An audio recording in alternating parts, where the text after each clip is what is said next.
Ladies and gentlemen, on behalf of Sai Mumbai team, welcome to an interesting webinar, specially curated for our special interest group, that is Sai Food Network. This is the second webinar in this week that touches one of the most important factors, that is marketing for a brand. It's always best to hear from the brands themselves. Here we have a very interesting panel. Let's hear from them how and what works well.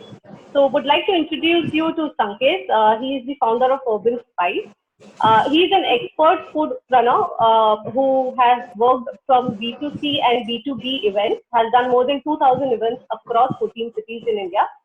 Now, the company is taking their idiot-proof food solutions to an online food ordering industry through a hybrid FMCG model by Cloud Kitchen.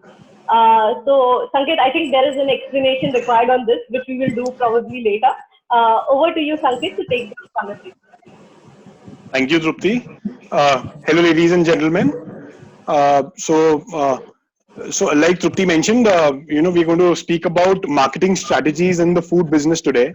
And I thought, who better than brands, who in even these testing times are dealing with all the stakeholders and still churning out innovative marketing strategies to win customer confidence back and showcasing their products up there. What's common amongst our guests today is that all of them took one product and scaled them up across the nation. They all worked mission backward and not resource forward. They burned the midnight oil for many months in a row to become an overnight success, as they say. And so let me individually introduce them. Let me begin with Animesh Lodha.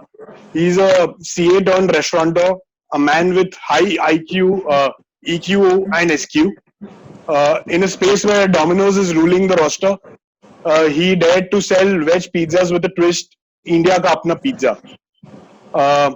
Then we have with us Alisha Shirodkar. She's a graduate from NYU Stern, ex-HUL, has humongous experience in the event space.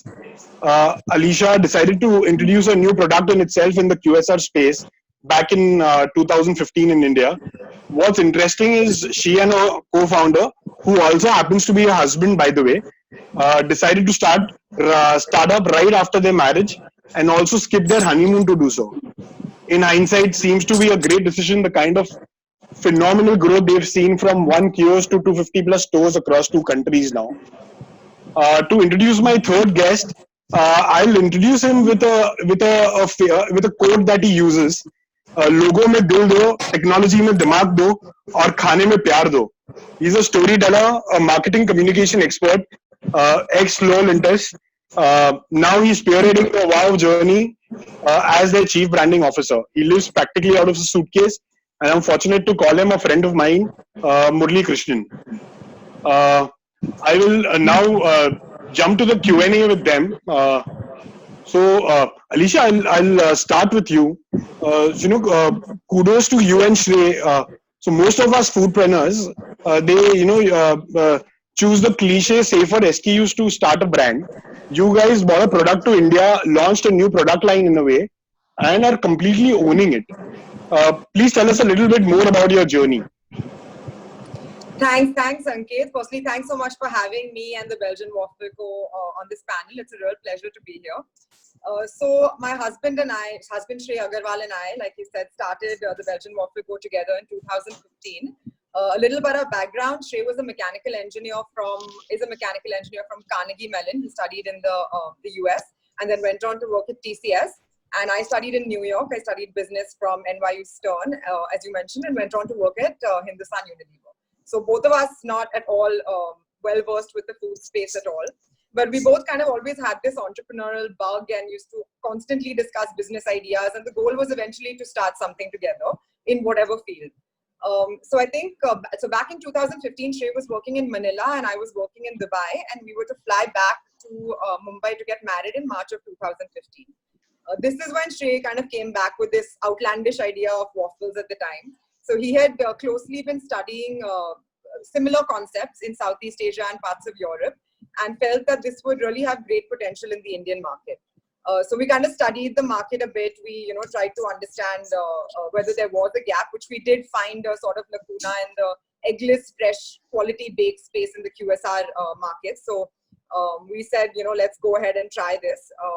So I think that both of us completely newbies in the food space, but major foodies, were pretty excited to kind of jump into this. So after our wedding, which was in March of 2015, we pushed our honeymoon by a year and sort of, were very pumped to get this vision rolling. We were quite clear that with the waffle category, we wanted to sort of introduce the category not as it is usually perceived, as more of, at least in India, whatever people knew of waffles at the time was usually perceived as a breakfast item or like a fine dining, plated, fork and spoon, sort of little more pretentious affair. But we were very clear that we wanted to kind of introduce it as a very unpretentious, approachable, portable, easy to eat, and very easy to sort of relatable format with the promise of quality and consistency. So we started our first outlet in Inox Nariman Point as a proof of concept, where both of us were pretty much behind the counter, which were fun days. And then went on to open our first standalone outlet on Chowpatty in Marine Drive, which is still there. And then, fortunately, there was really no looking back from there. Today, we stand at about 250 outlets in about 60 plus cities. And we're really grateful that this concept, was received so well and, loved by all age groups. But I think hats off to Shrey to jump the startup ship with his wife. So did you guys have inhibitions starting up together as a couple, or was it like pre-decided even before the marriage? No. We always knew we wanted to do something together because we used to talk about it a lot, but we definitely had reservations. We had literally gotten married right then, and it was something we did have to kind of address at the outset. It's challenging, I won't lie, when it's a startup especially, because you bring work home every day, you're living, breathing, this baby with practically no switch off. So what I think you need is to really compartmentalize, and leave work at work, and also importantly have a workable system. So I think that what is very important to initially sort of circumvent the challenges that come with a couple working together is clearly segregate roles and responsibilities. So luckily, we have very different and complementary skill sets and interests. So for us, this worked really well initially when it was just the two of us. I handled the designing, marketing, business development, recruiting, training. Shrey handled the entire operational setup, product development, store experience, supply chain. So we really had very different sort of interests and functionalities at that point. And it did overlap, but as long as you make sure, you know who's taking calls on what, I think it's a pretty smooth and seamless journey.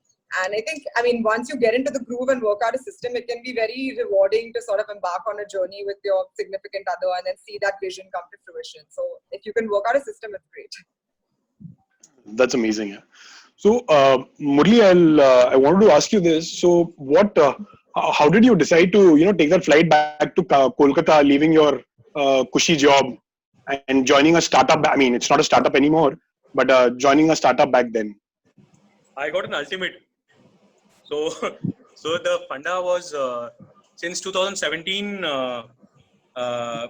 Since the time we raised for Lighthouse, our Series A funding. Since that time, it was basically even announced to the board that I will be joining in as a CMO. This was 2017, and I kept on telling him "Agle mahine." So in 2019, Sagar called me, said that "Sun, bahut agle mahina ho gaya. You want to join. Otherwise, we will have to get someone to take care of the marketing bit." So that was majorly the reason why I. Apart from that, actually, honestly speaking, Sanket, one thing that drove me is, when I'm 45,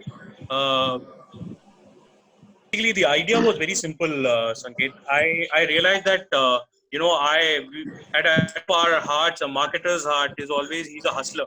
If I don't wake up in the morning and have a brief to then I feel the marketer feels that, he doesn't have a challenge in his head. So where would I get that adrenaline throughout for a longer period of time? Today, the adrenaline is restrictively what I'm doing for a client, but I want that adrenaline to be long lasting. So that's the only reason why I felt I wanted to be part of a young startup, higher brand of the country and stuff. Sure. So that is precisely the reason why I decided to take the plunge. Interesting. So, this how important is the brand name, Murli? So was it a fluke that you have Wow in your brand name, or was it like a well thought of thing? It was actually a conscious decision. Yeah. In fact, one of the key, what do you call, uh, one of the key point of views we had got that time when we had kept the brand name Wow was, yaar, ye Wow kyun rakh rahe hain and stuff. But we were very convinced. In fact, Sagar was convinced right from day one, and I also bought into his entire conviction that time, because we realized that owning an expression or owning a human emotion is very important, and that's half job done for a marketer. If I own an emotion, and the second rule which we had was we wanted to complete the category in the name itself. So therefore, we owned an emotion and we owned the category. Therefore, Wow Momo, I think, worked very well for us. Sure, sure, sure. You'll see most of the great brands have completed the the category name in the name itself. Like it's KFC. It's not finger licking good. Finger licking good is a tagline, right? It's KFC. It's Kentucky Fried Chicken. People know it's fried chicken. People know it's Domino's Pizza. People know it is Burger King, which is basically a burger. So therefore, owning the category in the name itself worked very well for us. And at the same time, we owned a timeless emotion, which is a sense of exhilaration, which is wow, which worked very well for us. Fair enough. Very interesting perspective. Yes. Okay. Animesh, I'll so moving to you. So when you went back to your house and you said that I've resigned from Edelweiss. So I'm sure your family must have flipped. What how did you decide to from being a CA to becoming a restaurateur, and that too trying to challenge a Domino's? What was going on in your mind? Right, so that's a very, very long and interesting Bollywood type little story. I'll try to keep it as brief as possible. So, things that I must tell you that from the very beginning, from my childhood days, I was involved in kitchen with my mom. So I'm somebody who loves cooking. I'm somebody who loves to offer something which is cooked by me to people around me. I am not a technical chef by degree or by education. And in fact, even till today, I know nothing about the technical aspects of cooking food, right? Sure. So what was happening was, coming from a middle class family from a small town, my family was very happy when I got a job. Okay, and it was a very, very pretty reasonable and decent job at that point in time. And my father always knew that I had this very huge issue with staying in one place. I always liked taking risks and always had this idea of living on the edge. And I would always tell them from the beginning that karna to dhanda hi hai. And coming from a Marwadi family, while they did understand this idea of doing business, but they didn't want me to do it. So Sure. the very first fact that I joined job or I took up a job was only because of my family pressure. Otherwise, I never wanted to take one. Second is while I was working, and since I was in the fundraising department of Edelweiss and research as well, I was researching about Jubilant Foodworks, right, which is the listed entity that owns Domino's in India.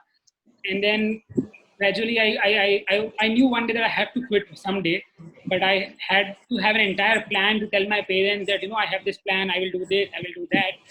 I tried convincing them for a year before quitting that I want to start a small, very small setup of a pizza chain or a pizza store. And they just didn't agree. They were like, impossible, you can't do this, you can't leave your job. And the fact that I had not had pizza until I was 17 years old. So until I came to Bombay, I had not had pizza. My schooling was all done in Rajasthan, and they were like, this is something you can't do. So I kept on procrastinating the decision, and I kept on, continuing with my job. And one fine day, I just realized that either it is now or never. There will always be a lot of challenges, a lot of struggles, and we can never find the perfect time. And along the journey, I'm sure I will learn and I'll figure it out. About how I can, begin this journey. I didn't tell it my family or my parents or anybody the day I quit. And after quitting, within 6 months, I actually took a franchisee to first learn the mechanics of how F&B works. From there, the journey started, and in 2013, that's when we sort of opened a very, very small store in Kandivali, Mahavir Nagar in Bombay, which is still there and one of our best-selling stores. So that's how the journey started. And by the way, it took a long time for my parents to really feel that, okay, fine, now looks like the business is settled and looks like, he made the right choice. And then Corona happened. That's okay. Yeah. That's okay. You can chill having a Corona, man. It's okay. Yeah. So that's how it began. Why pizza? So mainly 2-3 reasons. One is I wanted to, first of all, I love pizza as a product. The most favorite thing that I used to like at that point was pizza. It still is pizza. And the business angle was, I couldn't find any other product which is as standardized as pizza, which is as easily as scalable as pizza. And the idea was not to stick with one store, two store. And because I was from the fundraising background, I always knew that, maybe I'll put in a couple of years and create a system, a backend, a brand, or whatever. And then at some point, we'll go on and scale it. And another thing was, in India, at that point, there was not even one single homegrown brand. All the existing brands, and even now, most of the pan-India brands are all your, foreign brands.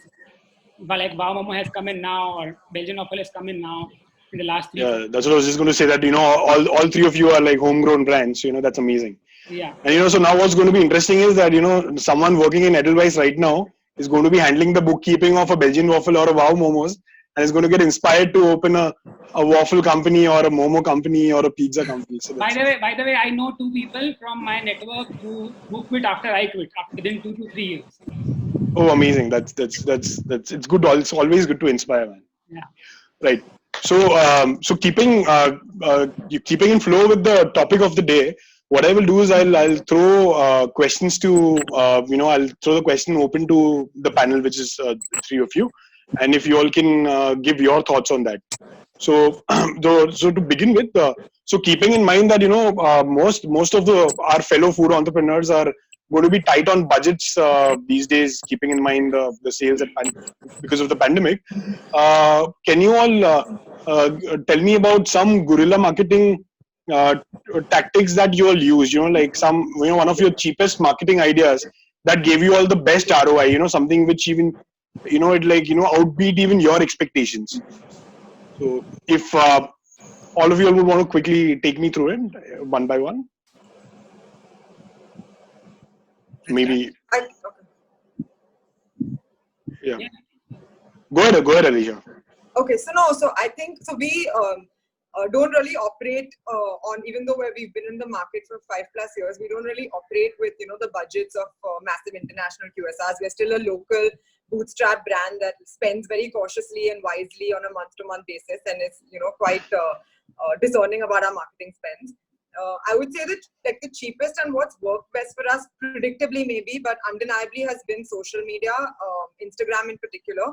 I think for any new launch or campaign promotion, if you have good content, I think that you can really get a bang for your buck and get some great reach with minimal spends via whichever social media platform works well for you. For us, Instagram has worked really well. We've always put most of our budget into this and seen a very direct correlation with whatever our objective has been, whether it's lead generation or sales or whatever it is.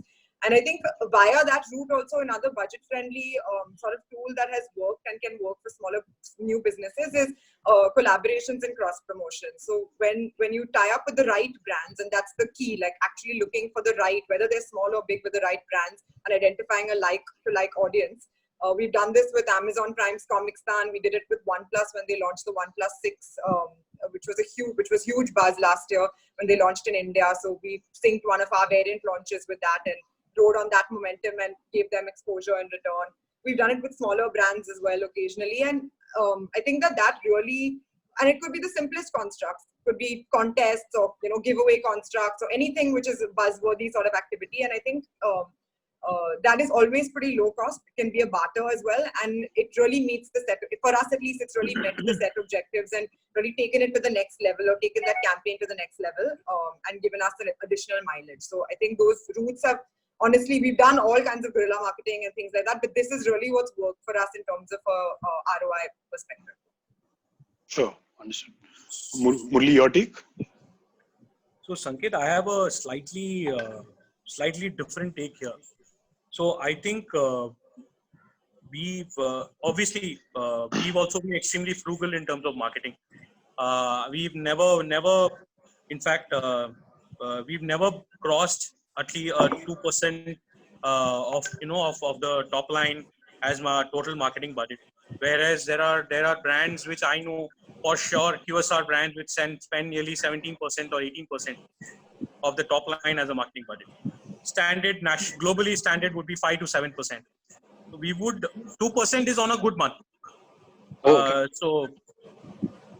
But fundamentally there is a slight shift in terms of our approach. And I believe that this was very much needed from a prism of marketing.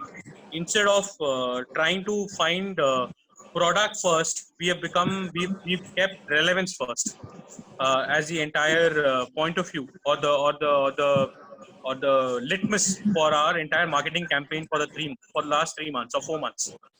When I say relevance first, I'm saying previously relevance used to come after you've managed budget, after you manage the channel, and then the relevance was very important. What communication message am I giving? But somewhere deep down, we took a step back. We took the relevance first, which when we married to our brand proposition. And once you've discovered the relevance, it's easy for you to choose the channels. That's what we did. So instead of coming and saying, "Chalo, we will spend X, our marketing objective or the business objective is Y. Let's look at A, B, C channel, and then look at what is the message we're going to give." We completely turned it off. We turned it topsy-turvy. We said, okay, here's everyone gone, everyone's all fall down, so everyone's zero. So let's look at the most relevant message and take the relevant message across all mediums. You will be surprised if I tell you something. In in Bangalore and Calcutta, I have done more apartment activities than December. Wow. Okay. In the month of May and June. In the month of May and June, I have done on an average 45 to 50 apartment activities in each cities. And this would be on a normal day. In the month of December, it would be what, around 17, 18 apartment activities. Because I would think that एक apartment activity करके, if I make 10 grand out of one apartment activity, it's not a ROI for me. But because I did it this time, because obviously ROI to दूर का बात है, it is I was chasing a top line. Point number 1. Point number 2, I came with relevance first, which is basically reassuring them about safety, giving them, building consumer confidence about great health, giving consumer confidence about you don't have to wait for unlock 1 don't have to wait for unlock 1 to figure out where do you get momos. And there were so many memes that were happening around the entire momo and missing momos. We started targeting every single meme.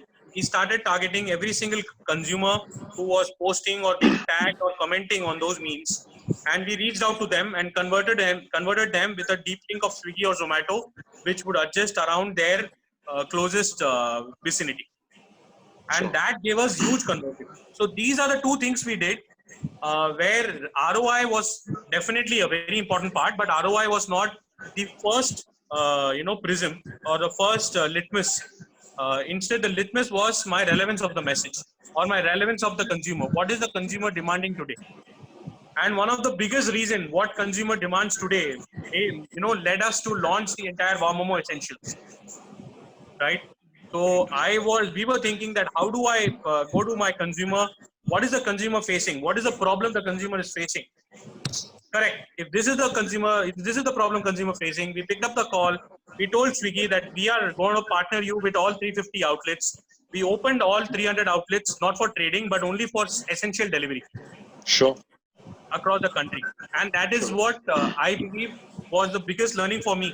coming from a completely consumer, bringing the consumer onto the table, then getting brand, budget, and propositions.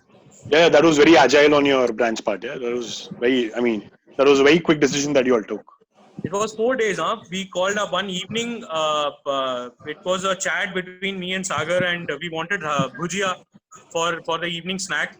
We went to Big Basket. The Big Basket said that they will deliver my bhujia after 4 days. I said, what the hell? How can I have bhujiyas after 4 days? I want to have bhujiyas now. We were. I think.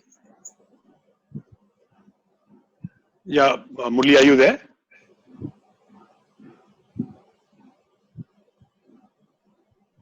Animesh, in the meanwhile, you want to take it ahead? Yeah.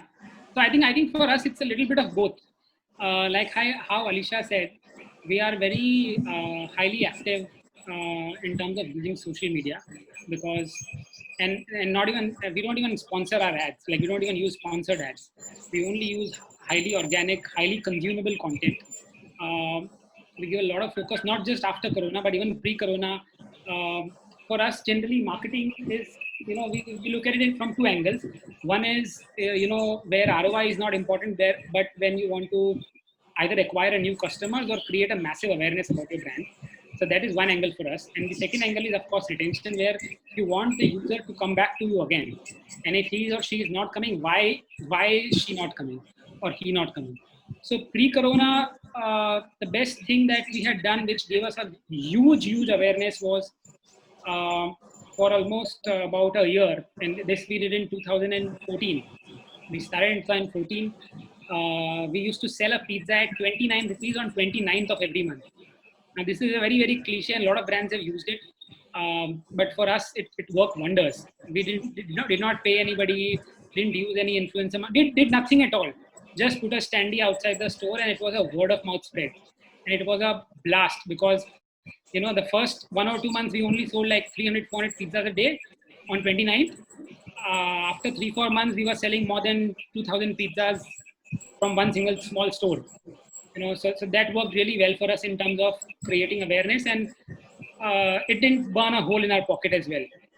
Interesting thing is, we acquired a hell lot of customers in that year.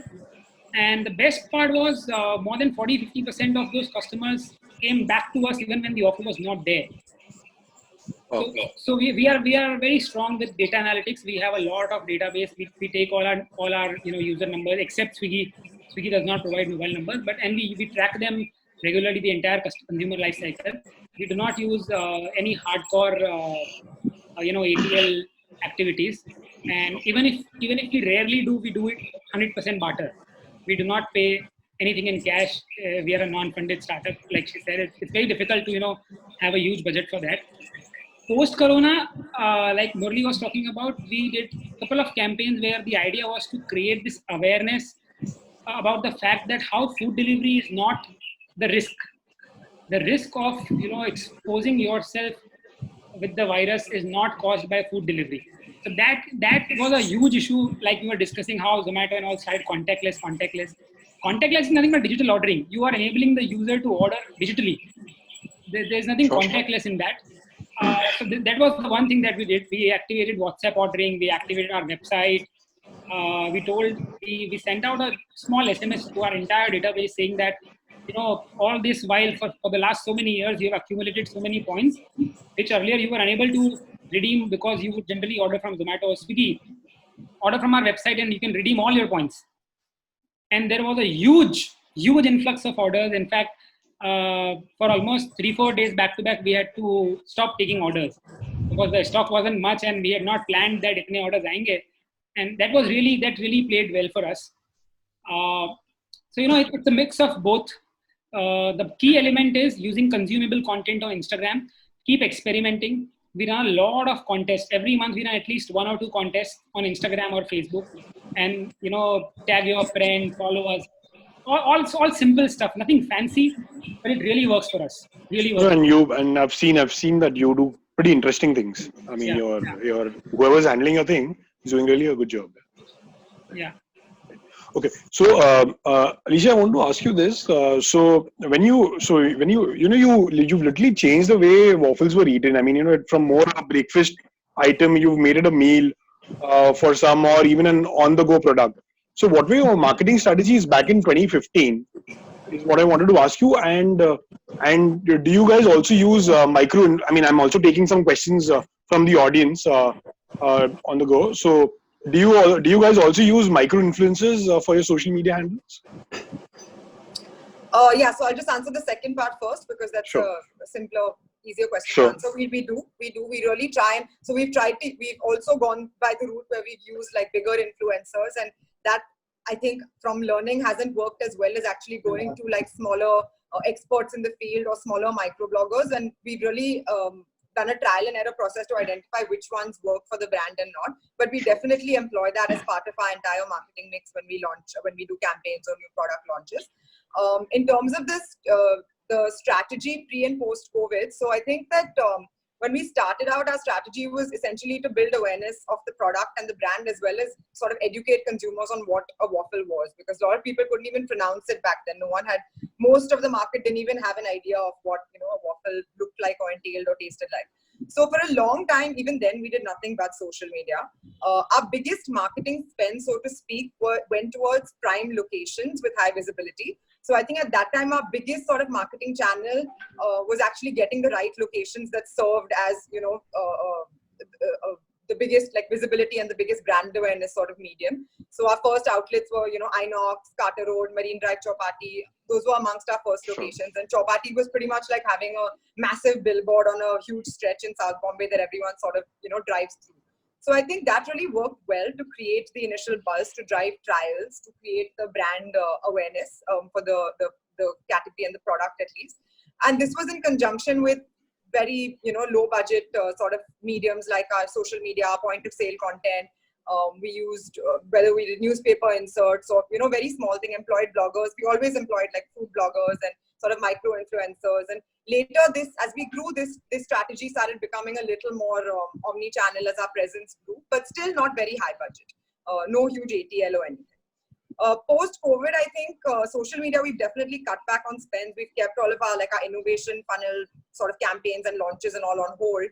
Our communication, whether through direct marketing or social media, is kind of now geared towards reassuring our customers of safety practices and what we're doing in store in terms of hygiene and safety protocols, getting our digital ordering, digital payments sort of in order. So that's along the lines of what Murli also said. So post-COVID approach has definitely changed to that. And obviously promoting online more. A big shift has kind of moved. We were very big on offline because a waffle is the kind of product that we at least want people to come to our store and eat fresh, because that's the real sort of product experience that we promote. But now we've sort of had to cave because there's not many people coming in, and online is something you have to leverage. So we look at doing now a lot more online promotion. So it's a very data-driven approach where we understand the online consumer behavior, what kind of bundling, what festive offers, what sort of combos would work, and along with partners and along with our data, try and understand it. And there's been a huge shift in that and kind of promoting the whole, understanding the online business better and promoting that aspect of it. So I think post-COVID, that's been a big change.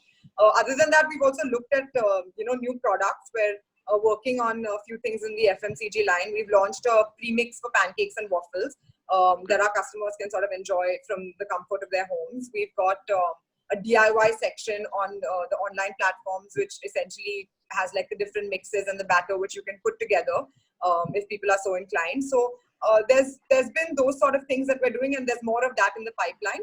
So I think those are the main sort of shifts that we're looking at pre and post-COVID. So is there an acceptance for those kind of things for your DIY kits or those premixes? Yeah. So there's still a few things we're working on. So we've not gone and done a full sort of blown out marketing campaign to promote it, but with just organic sort of word of mouth and it being present on online platforms, it's doing quite well. So it's been a good decision to get. Interesting. So Murli, I think before we lost you, you were talking about bhujiyas on your essentials. So bhujia to theek hai, how did you get the accompaniments for the bhujia is what I wanted to ask you. But anyways, we'll take that offline. You say something, na? You always save good things for bad times. Yeah, of course. But वो stock कितना चलेगा? Anyways, but anyway, so coming back to our topic, so your company started Momos in Kolkata, which is, I mean, where Momos is literally a staple. So what were your marketing strategies back then? I think in 2011, if I'm not mistaken. 2008. 2008. We Okay, started. sorry. Yeah. See, like Lisha said, I think one of the biggest marketing tool for us was our signage. So, Sure. I think there is no other for a food business. If you are visible, you are at top of mind. So, if you are top of mind, then you're at tip of tongue, right? Uh, I keep telling people that visibility increase TOMA, which is top of mind awareness, and top of mind awareness increases tip of tongue. तो अगर तुम दिखते हो तो तुम लोग को खाते हो सिंपल और कोई रूल नहीं है कोई रॉकेट साइंस नहीं है nothing that helped us a lot. We Sure. scaled very much. We do a lot of, even today, we have, whenever we open an outlet, we have a 60-day outlet opening plan. Where Okay. 15th day we have X amount of things to do, 30th day we have X amount of things to do, 45th day we have X amount of things to do, 60th day we do X amount of things. We are very socially active. We work very closely with the local clubs.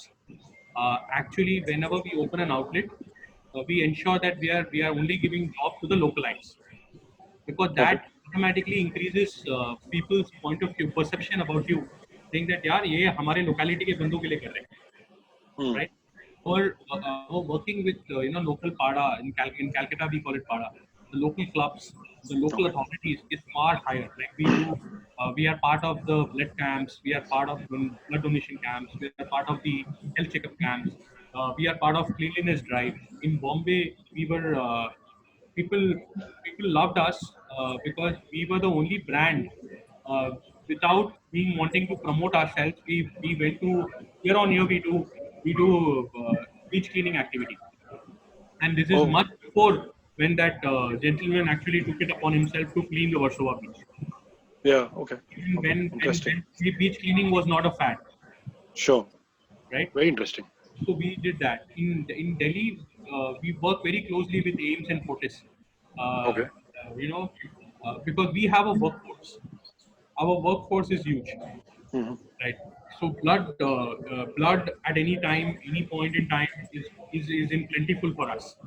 So we have a national hotline through. So you can ask if you want any blood anywhere. You can come down to our social media page and send us a message, and we will arrange blood in whichever city you are where we are present. So Sure. that is so socially we are very active. We were very active in festive seasons. So we were very active in terms of putting up small pop-up stalls, right from a Durga Puja to a Ganpati to a Navratra or Sure. Dandiya, in the various parts of the country. That worked very well for us. And something that worked the most was had we still follow where one day of the month or say one day of the week we used to do regular hammering of an offer like Okay. until last year every Wednesday would be a BOGO offer Okay. and people around would be waiting for that BOGO offer to happen. We have a huge we have a huge following. So I keep telling this to whenever we have this conversation about marketing about spends and stuff. So we keep talking about even 7 years, 6 years back. That's the first time we actually formulated a brand plan per se. Sure. For this was during the brand pitch or the lighthouse funding rate time. At that time also, we said that we don't talk to consumers, we talk to communities. Okay. Okay. So therefore, the community-centric activities is far higher whenever we did, and I think that is the game changer in local marketing. If you believe that your brand is for community and not for only consumers, you will Very automatically interesting. realize that you are walking the path where you are creating a swarm around for you. Very That's interesting. worked very well for us. Obviously, influencer activity, digital activation, Sure. digital point of views is far higher. We've been very focused on Facebook because we felt the trick was to massify momo eating culture. Now Sure. we have focused our energies a lot into Instagram, but that's not the same for Wow China. Wow China, the focus is on Instagram right from the day one, because this is the time where we started growing Wow China. So our focus is, we have leapfrogged to Instagram right in the beginning because the times have changed. Sure. So that's how we have grown our social media. Of course. Of course. And apart from that, I think festive offers, regular, do modak momos, do mango momos. We have done last time. We did something called Ilish momo. So Ilish is something which is Calcutta's favorite fish. Okay, which is Okay. if you're a mom, you would love Ilish. Okay. And so we did Ilish momos. We are we have pioneered ourselves through a lot of food innovations. Be it a chocolate momo, or be it a momo burger, or be it a momo agretic, or be it a sizzler momo. Sure. Yeah. So our food has been our biggest marketing expenditure. Yeah, that's very interesting. Yeah, I've always noticed that. So, In fact, that will go for Animesh also. And I'm sure. I think if there's one mantra to be great, successful with very low cost of marketing, I think do a lot with your food. And I think everyone, Alisha would agree to me. I think that's her. That's the forte of her forte. And Animesh will also equally agree with me. Yeah, absolutely. Absolutely. yeah, sure. So, Animesh, when you started this, when you started your brand, weren't you kind of paranoid about the marketing spends that are already there in the pizza space? I mean, all your international giants are sitting in your space. I mean, the Domino's and the Pizza Huts of the world. So, were you kind of paranoid of how would your brand take off, and what were your strategies back then? No, so honestly, that never was the concern. In fact, I always believed and still believe that Domino's has done all the hard work for me. You know that if I was the one to start pizzas, I would be killed in less than a year. Right? Sure. It's been now what? It's been 25 years. Domino's is in India. They have done all the massive hard work for me. So in terms of product adaptation, there is nothing to be done. The only thing is, to create like he said, to create a community of your own customers who would associate pizza with Chiliza and not pizza with Domino's. That was to be done. That was the most essential thing to be done. And so there the where I personally felt that where Domino's was lacking, even if it was a huge brand, it still is a huge brand, and that's the reason they had to revamp everything back in like a couple of years ago. Was one was taste. So I really believe that Indians, how much ever sophisticated we may get, but the taste buds are our taste buds, right? And the market for mass India is products which are locally designed, mainly in terms of taste and flavors, right? So when we started the first store, we gave a lot of attention and importance to the flavor that the consumer will experience each time he will take a bite. Like how Murli said that experiment with your product, and your product should be your marketing, your menu, Sure. whatever. We did a lot of this with our menus, a hell lot of this, right? Like even today, like we have a pav bhaji pizza in our menu, right? Um, just before Corona, we had a huge launch plan, and we were launching. It was still an experiment, and I'm sharing this with you guys today. And I don't know if that would have been successful or not. And we will do it post Corona, hopefully in 2021, where we were launching a set of 8 to 10 pizzas, which were like, rajma chawal pizza, khichdi pizza, a lot of chole pizza, lot of this, crazy stuff. Maybe don't tell your undone ideas. Sanket is a different level. He will start urban spice pizzas. You never know. That's another thing which I believe. Already I've registered the trademark, Urban Pizzas. So another thing that I strongly believe in is that idea is good. Idea is important, but what is more important is execution. And ideas can be copied. Execution cannot be copied. Sure. Agreed. And in fact, for all practical purposes, I wouldn't disagree that I copied Domino's because I wanted to create a pizza brand, and the only experiment or experience of pizza that I had was from Domino's and Pizza Hut. But the execution was way different, right? Sure. So when we opened, the first thing we focused was on the value for money, the pricing of the product, right? Domino's at that point would start at I don't know, the average price was, I think, 250, 300, and we kept our prices at 99 rupees, and still, by the way, profitable, right? Because the difference was no overheads, no advertisement overheads, no TV ads, nothing at all, right? And we focused a lot on word of mouth. We focused a lot of each and every customer that entered. I would talk to them for almost first 15 to 18 months. Each one of them, not even missing one of them. Take their numbers, stand there, talk to them. What is the difference? Why do you like Domino's more? So many things. You know, there was a huge list of questionnaire, and I would talk to them. So that gave me a lot of insight. Most people who moved from Domino's to Chiliza were people who said that Domino's is shit expensive. While it does satisfy their aspirational value, but they can't have it more than once in a month, or maximum twice. And you know, most of the people, any event that is celebration, birthday, office party, pizza was the go-to product before biryani came in, right? Sure. It still is for most of the people. So I think the key difference was one, value, and second, the taste and preferences. Each of our product, in fact, our pasta, if you guys will have, if I get a chance, I'll be happy to send across. Each of our product is designed with a very local and desi taste bud. And we are very happy to say that, okay, fine, we are not, targeting those authentic Italian loving people. We are not for them. But we are for the rest of the country who would be happy to eat a desi flavoring product. Ask me, we have a brand called Wow China. Yeah. And I've been trying to convince people for the past 2 months that this food is nothing close to what you get in China. So please stop hating us.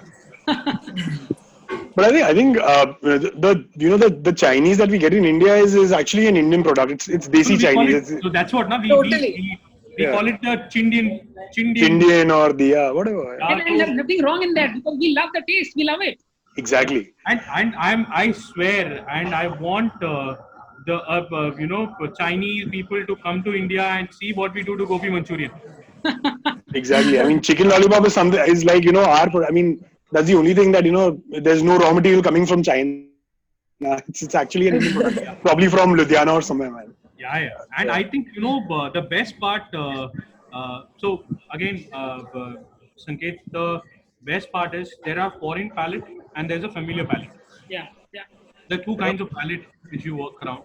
And as a marketer or as a brand owner or as a brand person, your job is to balance out a great foreign experience to an Indian palate, to a familiar palate. Sure. If I don't marry them together, if I don't bring them together, it will not work. And I will tell you, case in point, things have worked so well for us. There's a momo called butter masala momo we have, right? And when you say butter masala momo, the first thing you think is, okay, ये तो Delhi में फाड़ के काम करेगा. But the hero, it's a hero product in Chennai. Amazing. Yeah. Another thing you can see today is you check. I can talk about pizzas. I don't have much knowledge about momos and waffles, but if you look at any brand's menu, Sbarro, Domino's, Pizza Hut, today they have paneer makhani pizza, kadai paneer pizza, masala paneer, whatever, and there are thousands of names. We had these in 2014. So the point being that,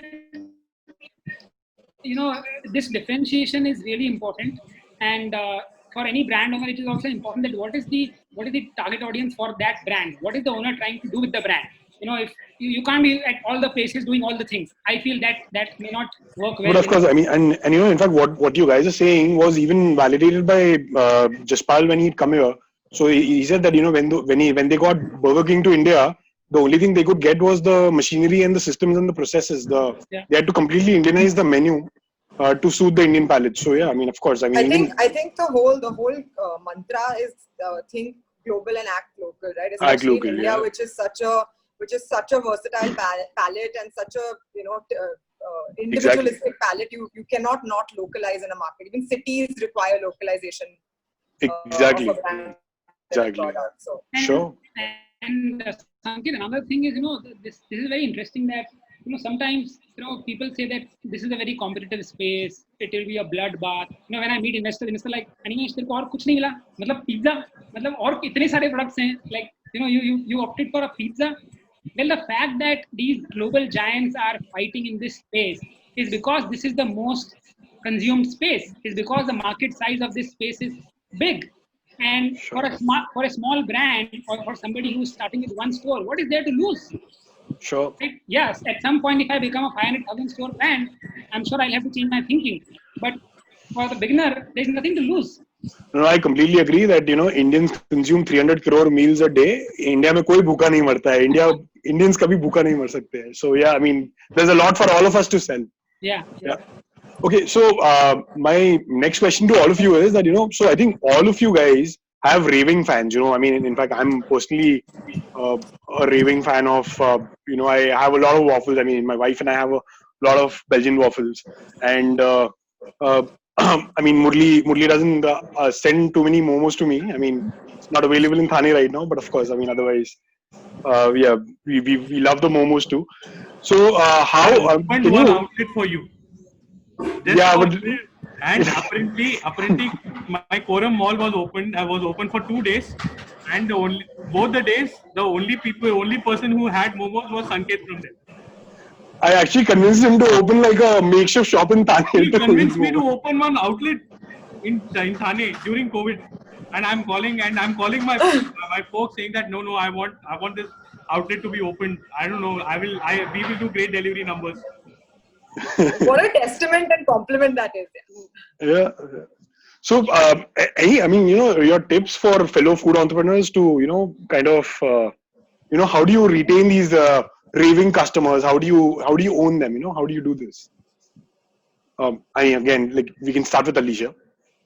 So I think the recipe is really to have a winning and consistent product, consistency being key, a very relatable brand that you sort of build and then stay true to it and don't digress. Tested very sound unit economics and a good ROI promise in our case, at least in a franchise business. And I think scalability. So I think what goes hand in hand is simplicity and scalability. What I would really recommend is keep it simple so that you can easily scale without compromising on the quality. So they all sort of go hand in hand, because the more complicated you get, the more difficult it's going to be for you to stay true to your quality and be able to scale it. Quality is king, obviously, as Murli said. Don't compromise. Whatever you do, whatever trade-offs you have, don't lower your quality standards for anything. And I think just stay true to your vision. Think about why you did what you did. What was the real insight or the real sort of need that you were trying to satisfy, and keep going back to that if you're ever confused on how to build a roadmap, and that'll kind of keep you on the right path. Sure. Murli, your take? So absolutely, I think another important part, you also spoke about the retention, right? Yes. The retention of the customers, of the current guests whom we have. I think that is for that quality definitely, undoubtedly, is a very big part. I think one of the major what you call tool for retention is to respect their feedback. Sure. I think having a strong feedback mechanism and having a strong getting back to the customer who has had a bad experience. I think that has changed for us in the past 1 year. Sure. You won't believe if I tell you, you will not believe me, but trust me, every day from night 11 to 12 in the night, I personally reply to all the WhatsApp, Facebook, Instagram, Twitter comments wherever I feel my intervention is needed. Oh. We Very do nice. we do a comment tracking on Zomato, we do a comment tracking on Swiggy, we do a comment tracking on Google, we do comment tracking on all our social pages, and we do a mention analysis every alternate day. Okay. And the reply to the Zomato comments and all are not automated comments. I have a team of 7 people who only do this. Wow. And we also have tools like Branch 24 and Fame Pilot, who help us bridge the offline and the online comments together to do a sentiment analysis. Sure. And I would obviously I would give you a better idea of what sentiment analysis is once we talk offline. It's a beautiful tool. It tells Okay. you at an outlet level, at a day level, at a time period level, what has been people's posting about you.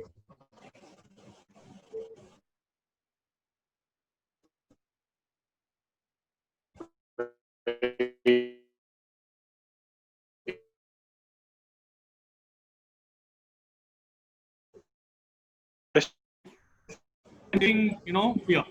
They don't want to go write a lot of stuff online.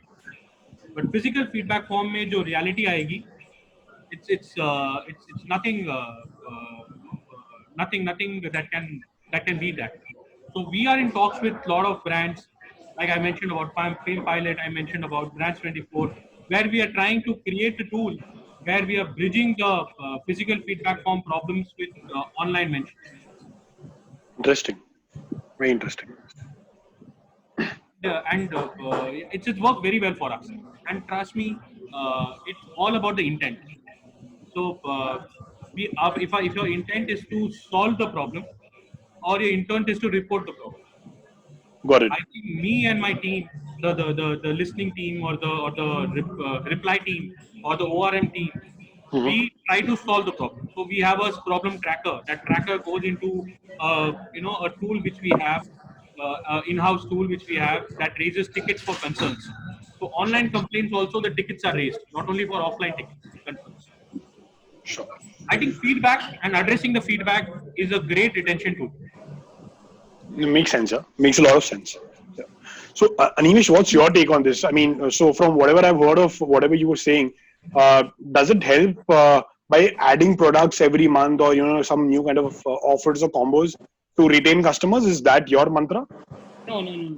So honestly, like if you ask me, I have a little different. I mean, it's more or less the same, but so quality, taste, consistency, all of this I think is like a primary basic element. If you don't have it, forget about everything else, right? If this is not in place, then nothing will work.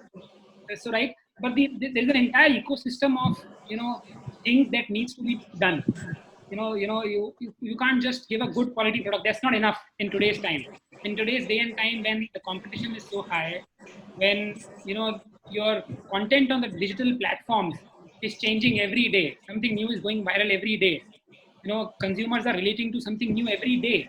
I'm saying, I feel that with my very little experience, that just giving good enough quality is not a done job. Like that's required, of course, that's a primary thing. But I believe that there are few more aspects to this, and once the entire ecosystem comes into place, that's when I feel a brand can be scaled in a much faster way, with or without capital, or if scaled, it can be sustained. So like a couple of things which we believe and we track is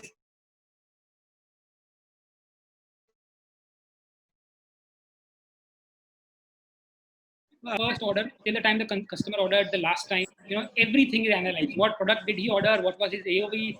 How much discount did he claim? What promo did he use? Did he order from Zomato? Except Swiggy orders, because Swiggy we don't get mobile numbers. Of course, we can't do anything about it. But except that, each and every order is tracked from the beginning. This we have been doing from 2015, when the time when we had only 2 stores, right? Because when I was reasonably confident that quality is sorted, standardized taste and consistency, all of this is sorted, packaging is sorted. Let's move to the next level now. What do I do now? How do I reach out to my consumer?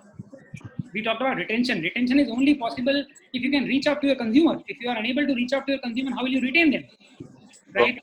So we spend a lot of time in this, and that is why advertisement cost is so low. Because when it comes to retention, we only do a very targeted sort of campaign. SMS, emailers, and Instagram. That's it. Nothing else. So that I feel is a must. Is a must if you want to build a brand. Of course. A third thing is all the touch points. Like today, what is happening is, sometimes when I order from a lot of places, packaging is sometimes not given too much importance, which I had also not given for the first 3-4 years. People will just give it in a plain brown envelope, or a brown carry bag, or whatever, or a polythene bag. So I feel that, and this becomes more and more important if you're a cloud kitchen or a delivery kitchen with no visibility, right? The first touch point for a consumer is your digital real estate, which is either your Zomato, Swiggy, or your website if you have it, or whatever is mentioned on Google about you. But after that, the first physical touch point is when the rider comes and delivers you the product, right? So we literally spent 3 to 6 months in figuring out if that is important or not. If the first feeling that when the consumer gets the parcel, what is his experience? What does he think about it? Is there any reaction to it? Right? Sure. So we changed our entire packaging in the last 6 months. Got it. So all the touch points, wherever you are communicating with your consumer, it is not just the taste and the food, because Yeah, of course, 100%. yeah, for it to reach there, he'll have to receive the package, open it, and see how is it packed. There are so many things. So I feel it's an entire ecosystem which needs to be in place, right from acquisition to retention to reaching out to him. What are you communicating? What discounts are you giving? By the way, one more thing, you will know because I had posted in the group. Recently, we removed all the discounting from Zomato, Swiggy, everywhere else, right? Sure. We said that if you want discount, order from our website or Sure. order from WhatsApp. There is no discount on Zomato, right?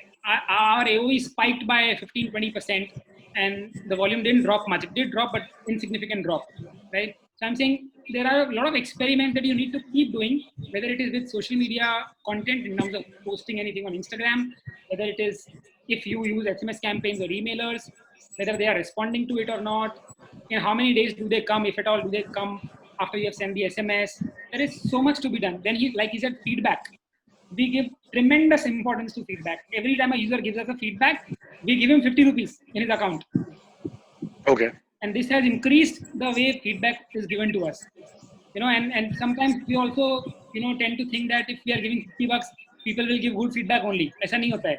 If the experience is bad, so feedback generally people only give one case if the experience is too bad. They will make sure that they give feedback. They will write on Google, they will write it on whatever channel you are using, Zomato, etc., etc. And the second is if it is too good, it is too difficult to track the experience in between, Sure. and to get them to write to you.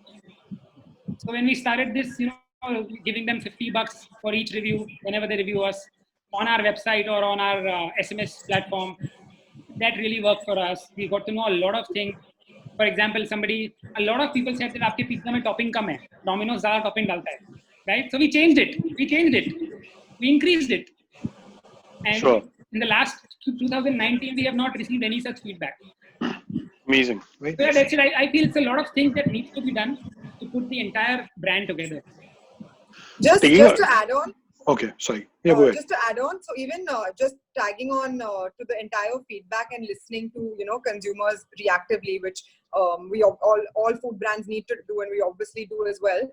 In terms of even, this is probably my Unilever background talking, but in terms of even listening to it reactively, what we've started doing a lot now, which has had some really interesting insights, is even proactively reaching out to consumers and doing very extensive sort of consumer work, focus group surveys, things just to understand the market, how the market is changing, whether it's product, whether it's their media behavior. And I think what's really important even for new businesses and for brands to understand is do a very sort of in-depth understanding into their target audience and individual cohorts. So even if the target audience is ranging across a large, age span or demographic or psychographic span, to actually identify those cohorts and do sort of extensive field work or consumer work to understand, why they do what they do, what kind of platforms do they visit, what kind of content do they consume. So really go into depth into understanding them, because it's something that will really narrow down your choices in this cluttered space of where to put yourself, on where you should put yourself, how you should portray yourself, what they value. So I think that's one thing which is also a tip that should be done even from a proactive point of view, which we never did before. We started doing it now because there's been time and we've been able to, and it gives you some very good insight. So even besides the reactive understanding, to do this on a regular basis is something we've decided to do more often now. One small point, Sanket. Sure. And I think the most important factor is to first realize and understand at what stage and scale your brand is. So all of these things will differ, how Belgian does, how Wow does, how I do, or how somebody who has one store does, right? It is very important to not compare your brand with any other brand, funded or non-funded. You have to do your own thing. Yeah, of course. But I think some really amazing practical points from all of you. It was very interesting. One very critical point, Sanket. Yeah. I think in the gamut of retention, one of the most major point is the loyalty program. I actually wanted to ask that. Yeah. So the loyalty program works very, very. The role of loyalty program is not marketing. Okay. Loyalty program is absolute true business. Okay. absolute business. It's not marketing, it's not brand creation, it's not promotion, nothing. It's pure bread retaining your customer, retaining your customer is your customer, which is our biggest fight. It has been with Swiggy and Zomato. Is that a guy who's coming to our Momo page on Swiggy or Zomato or anywhere? He's a Wow Momo customer. He's my Sure. customer, and I should be entitled to his understanding, to what kind of, to his number, what has he ordered, what is he tending to order. So everything, right? Palate, taste, preferences, everything. Your loyalty program, the dashboard or the BI which we have created out of our loyalty program is something which we work not to understand what went, how to get him back. It's basically with a point of view to understand that what would get him back, Sure. right? So there Sure. is a slight difference between how to get him back and what would get him back. So, so there are understand the frequency, understand the taste, understand the palate, understand the basket size, understand the time he has ordered, everything. That is all in one end. Sure. What we also try to create is create his lookalike. Okay, create all these information. Take all this information and create a lookalike of this customer, and try to track his day in life. Look Got it. at what he's doing in his social footprint. What are the kind of content he likes? What are the drop-offs he's had Sure. previously? Where has he come and not ordered and gone back? Okay. Okay. Where has he come, ordered a certain thing, but then settled for something else and gone back? Okay. Mhm. What is the possibly the kind of YouTube videos is he seeing? Okay. Mhm.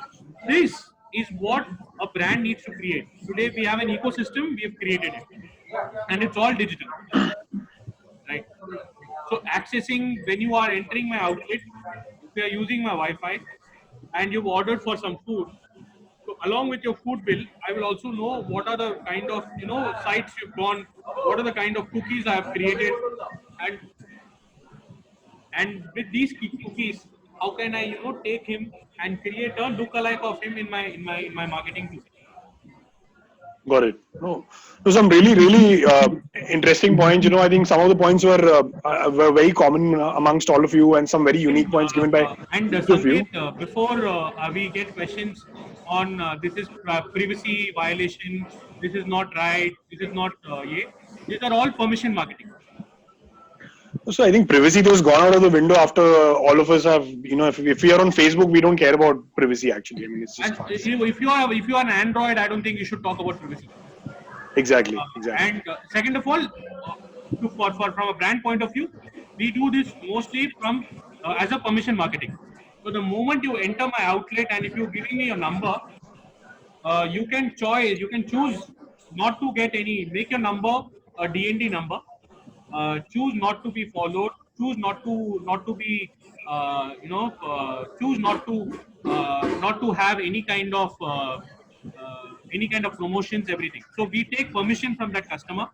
If the customer is okay, then only we go ahead and give him take his number in the entire marketing funnel. Sure.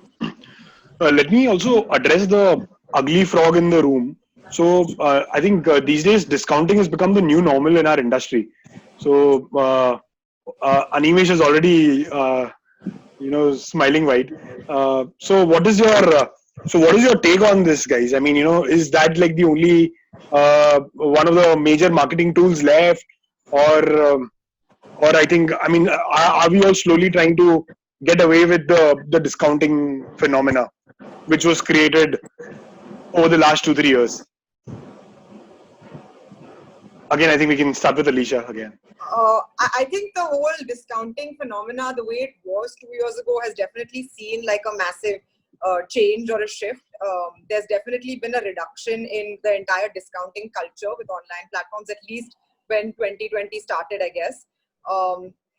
Having said that, I mean, now it is something that is right now looks like a necessary evil. I know, Animesh, you said that it's something that you've taken a call to completely get out of. We right now don't have our own delivery platform. We work with the aggregators. So for us, we do see a spike when we discount. It's not something we voluntarily or would love to do. We do very minimal discounts. We don't do the 30, 40, 50% discounts that a lot of other brands in the category do. So we're very cautious about what we do. But at the end of the day, it is something that we routinely do subscribe to. We do have a few projects in the pipeline to have our own sort of channel that we're looking to distribute from, to get orders from. But currently, as of now, we've not taken as brave a stand as Animesh has, where we've gone ahead and removed all of our discounts online. There is a certain level we do, but we do it very strategically.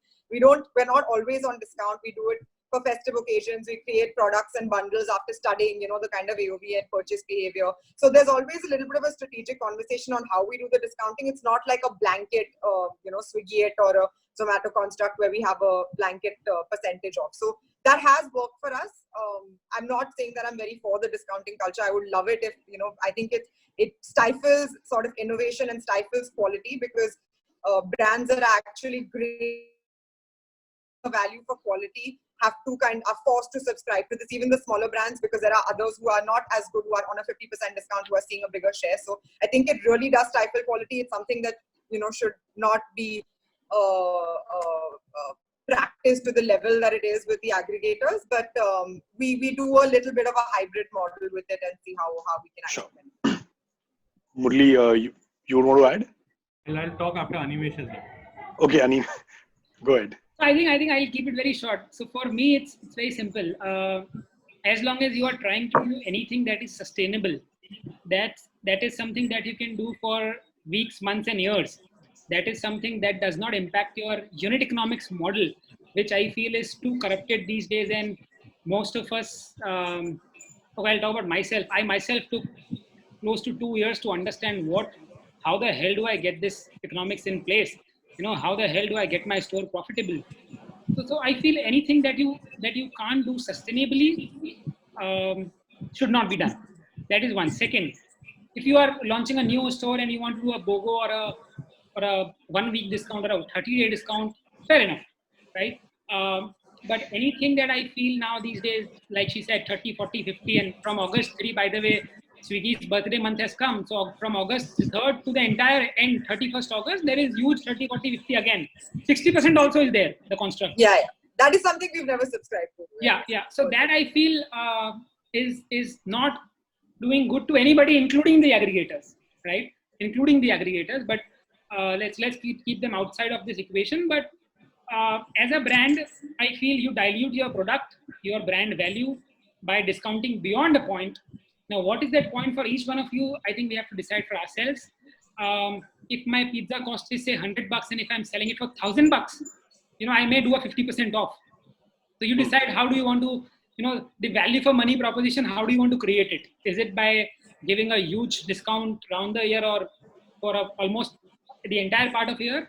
Or you want to, from the beginning, create a brand that may have slow retention, slow acquisition, but has a sustainable acquisition that users will keep coming to you irrespective of discount. That is a much stronger phenomena than this.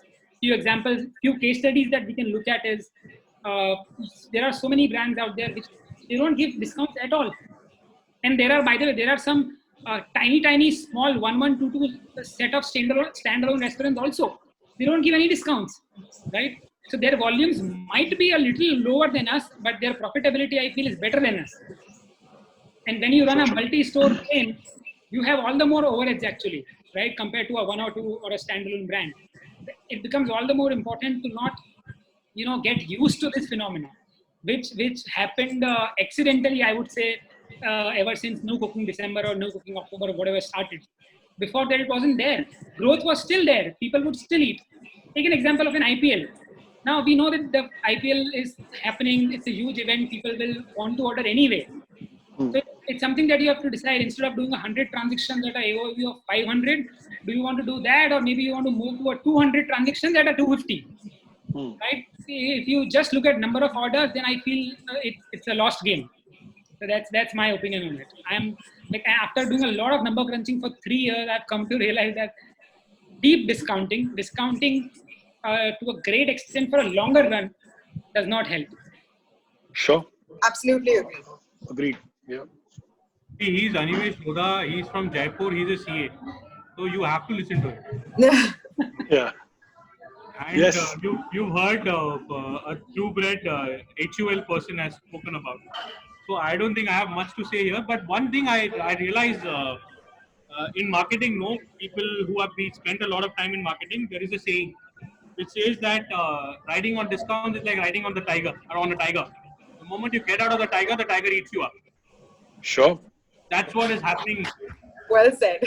Yeah. That's what is Murli, happening. to us. Murli, I'm copying this. Next time, if ever I'm on any talk show or I'm talking to anybody, I'll use this. Anytime, yeah. This is by this is by Sir David Ogilvy. So you can take quote him anywhere. And if you don't remember Ogilvy's name, you can quote Murli. Don't even close to it. I would take another lifetime to be like him. But Sanket, that's what has happened to us. We've been तो हमने खून चख लिया है. अभी हमको समझ में नहीं आ रहा क्या करना है.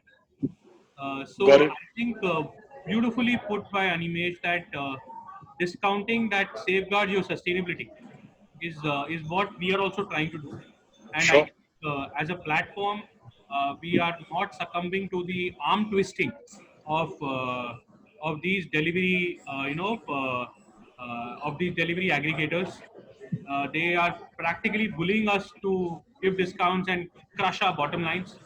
But we've been trying to, keep our heads up.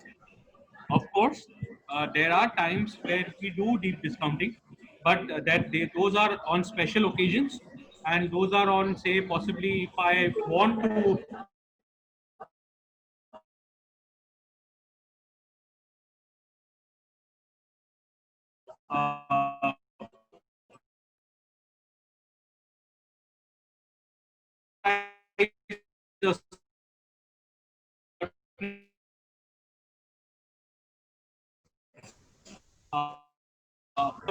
We did realize that, and yeah, I do agree that I will do discount. In that case, I will do an exclusive with a platform. If I do an exclusive with a platform, obviously the platform also invests in me. So therefore, it's not a discount for my bottom line. Fair enough. Fair enough. So one very small. I will launch a product exclusively on Swiggy. I will do a discount, run a discount on that, because Swiggy will in turn ensure that it's cutting down Sharing on the discounts with you. Yeah. and sharing on the discounts, Sure. cutting down on commissions, and trying to produce market that as Swiggy Wow Momo exclusive partnership product. I'm ready to do deep discounts on that.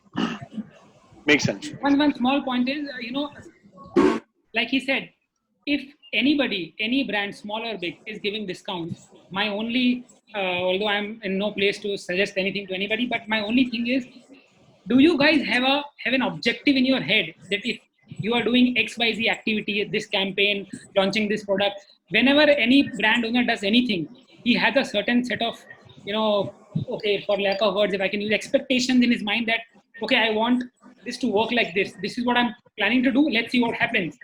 Most of the people who succumb to discounting, they don't even know which direction they are going.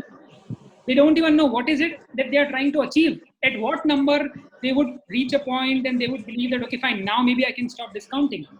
I'm saying before initiating discounting, it's important to have it in writing in place. Okay, my idea for this campaign or this event discounting, this special occasion discounting is this. And, I want my numbers to grow from this to this, maybe acquire a few new customers, and then maybe reduce.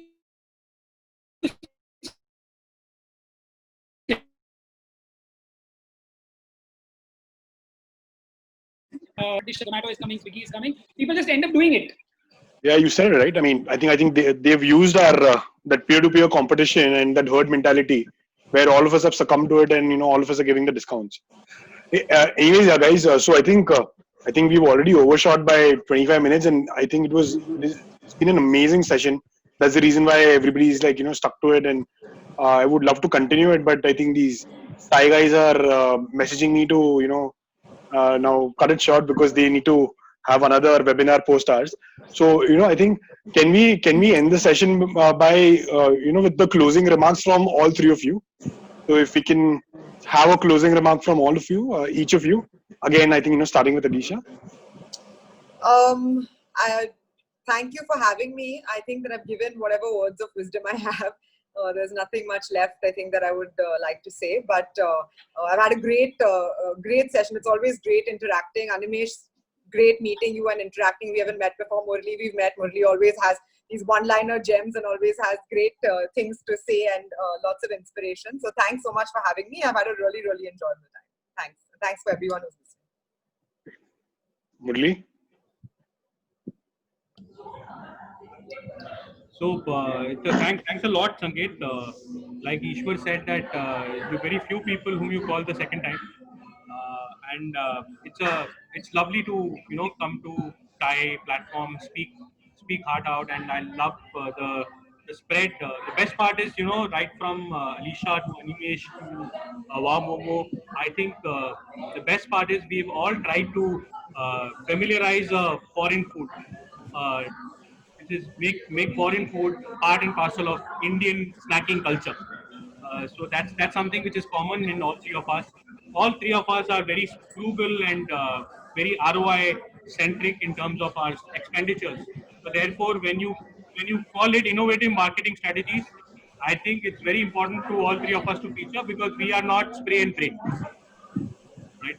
So, I'm sure. I think this is a webinar that most of the food entrepreneurs are going to keep listening again and again. I think there have been gems that have come out of this webinar, and I'm not saying it just because you guys are here, but it was actually awesome to listen to all of you. As a part of one thing, if you want to leave out of this webinar, I think I want to put it or frame it in a nice manner, and I want to tell that the greatest innovation in your hand is the food which you serve.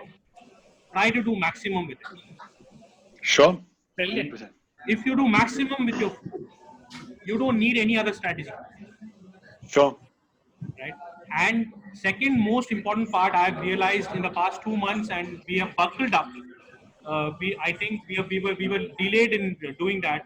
Is to know your consumer, what his requests, what his wants are. I think that we have buckled up very fast, and that has changed the game.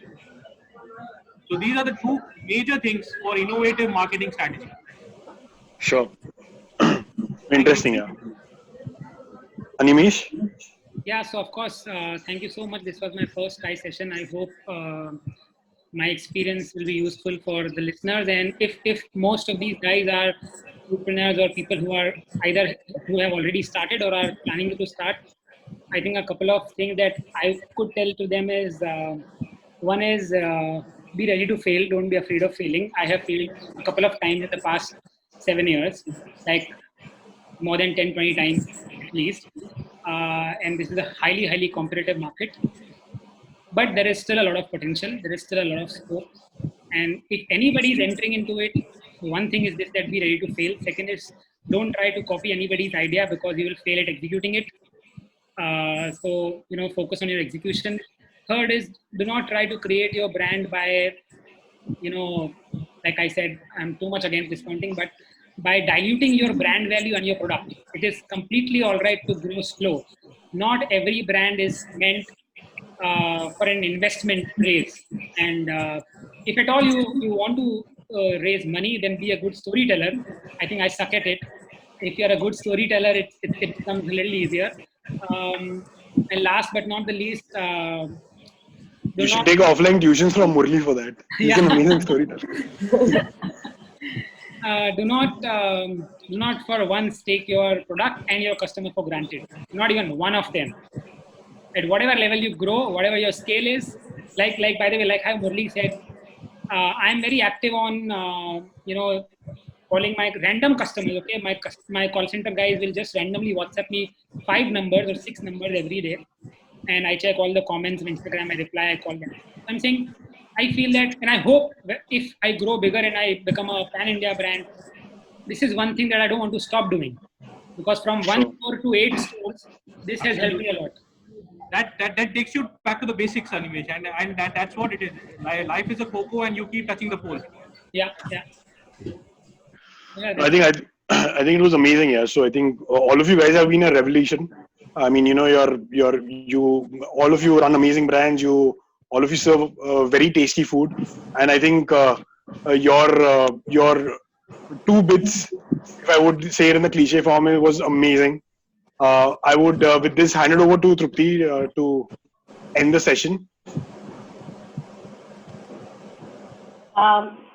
Thank you so much, Animesh, Adisha, Murli. It's fantastic to have you guys come on board and give such wonderful insights. Reading from the comments and the compliments that have come your way, I'm assuming you guys are happy with the session. There were a few questions that has left unanswered, so I would request the participants to just mail it across. I've given the email details, and we will definitely route it to the concerned people. Sanket, next time onwards, I'm going to shoot up the time by 15 minutes, which has already happened so many times. So As usually long as you're shooting up the time and not me, that's okay. we usually keep our time slots to an hour, but I don't know, every time it kind of increases by 15 to 20 minutes. Today, because the chat has been so interesting, I see that it's gone 30 minutes now. So thank you so much, guys, and we would be glad to have you again. And I think that's about it. Participants, please watch out for our webinars coming week, and follow us on social media. We would love to hear your feedback. And over and out, guys. All right. Thank you, guys. Thank you. Thank you. Thank you for your time. See you. Bye bye. Thank you, Alicia. Thank you. Thank you. Thanks, guys. Thank Thank you, you. Trupti. Thank you. Bye. Bye.